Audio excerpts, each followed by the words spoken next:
Hello, welcome back. Today, the next effect, that is electromeric effect, we are going to discuss.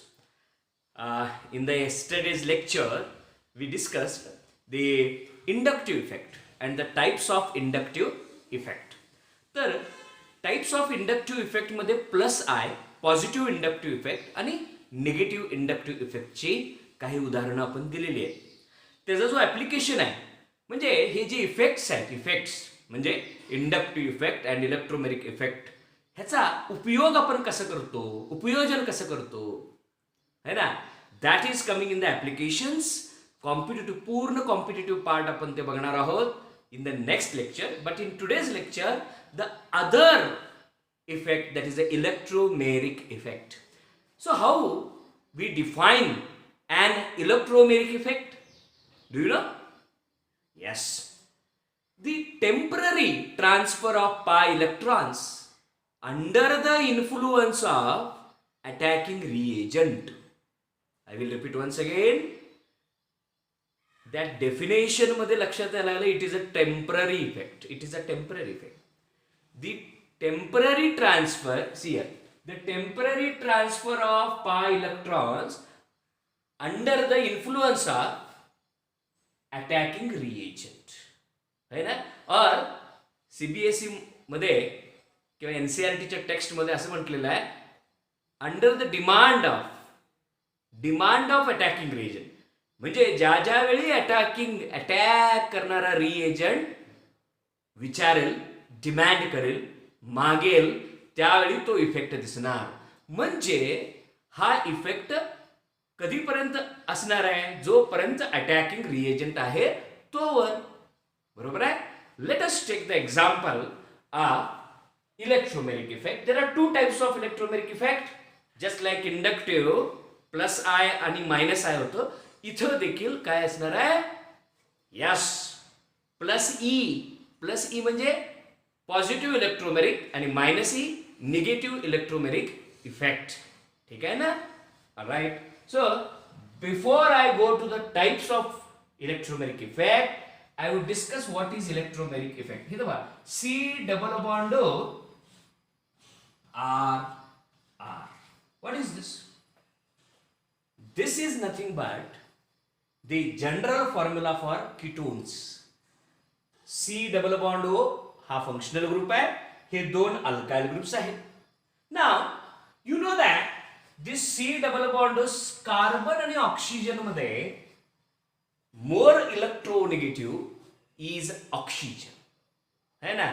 Polling scale जर बघितला तुम्ही 3.5 something किंवा 3.4 पेक्षाही जास्त electronegativity ऑक्सिजनची राहिलेली आहे.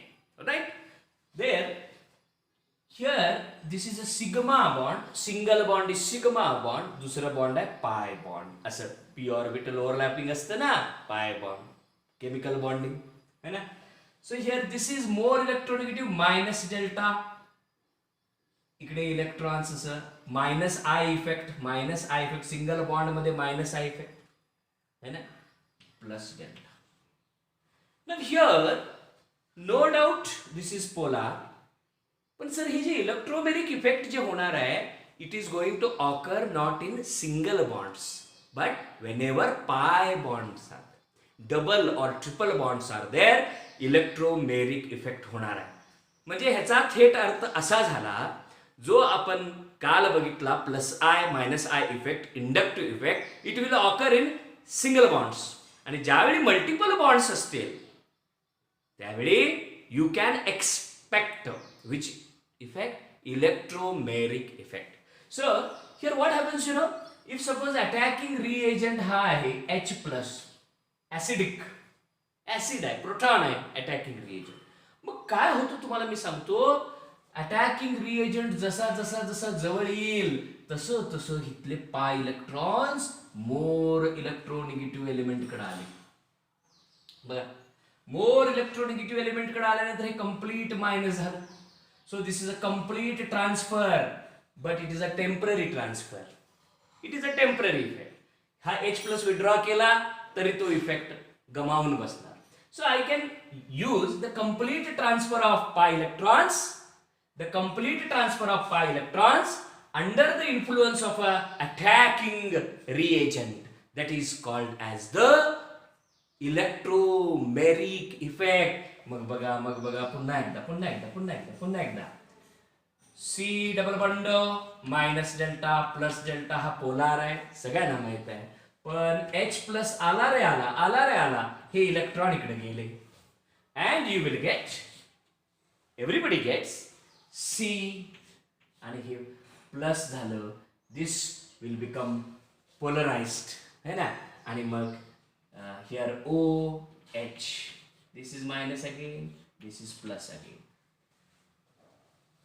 कॉम्पिटिटिव्ह केमिस्ट्रीमध्ये ह्या इफेक्टला एक दुसऱ्या अँगलनं देखील बघितलं जातं, एक डिफरंट अँगलनं बघितलं जातं. What is that angle?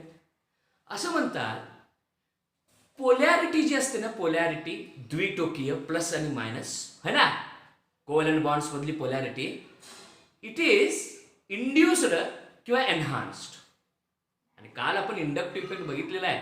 पण पोलॅरिटी जर वाढवली किंवा मुद्दामून अटॅकिंग रिएजंटमुळे इंड्यूस झाली है ना, काल जे होतं ना इंडक्टिव्ह इफेक्ट, ते त्या मॉलिक्यूलमध्ये आतच होतं, तो स्थायी भाव होता त्याचा, it was a permanent effect. But attacking reagent आल्यामुळं हा प्लस डेल्टा मायनस डेल्टा असलेला कंप्लीट प्लस झाला, complete plus, because complete transfer of electrons.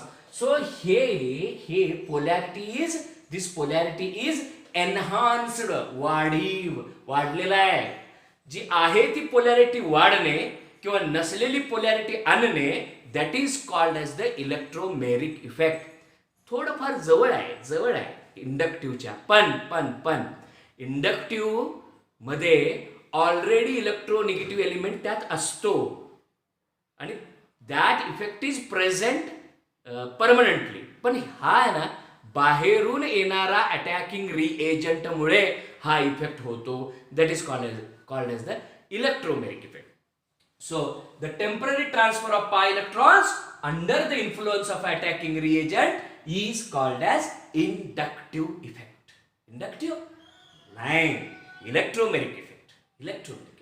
Okay, because electromeric effect is a temporary effect है ना.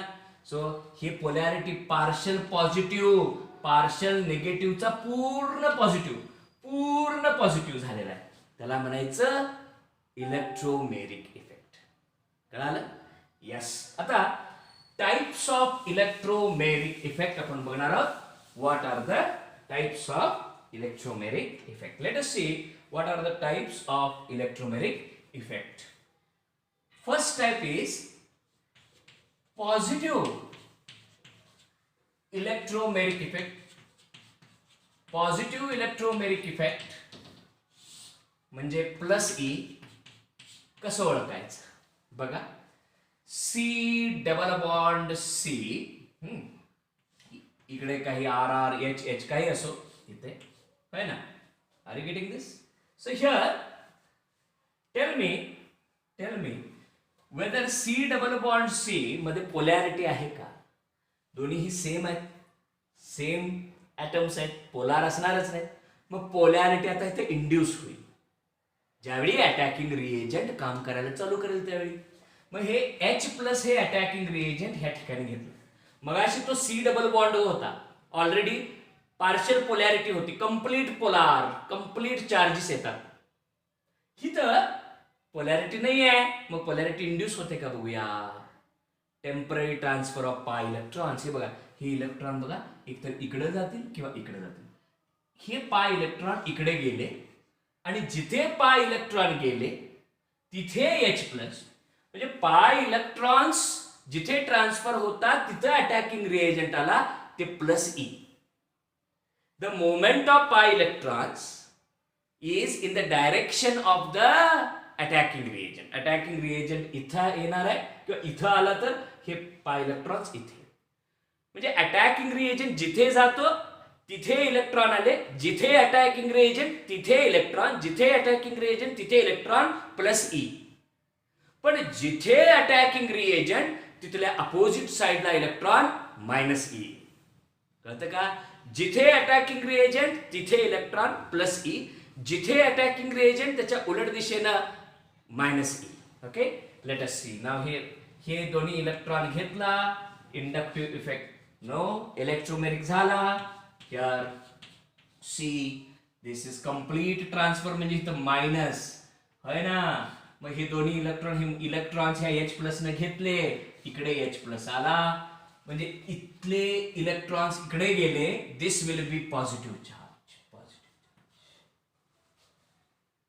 मग ह्याच्यावर सर हे इलेक्ट्रोफिलिक सेंटर झालं की नाही, ह्याच्यावर nucleophile OH minus, Cl minus, Br minus attack करू शकतील. Are you getting this?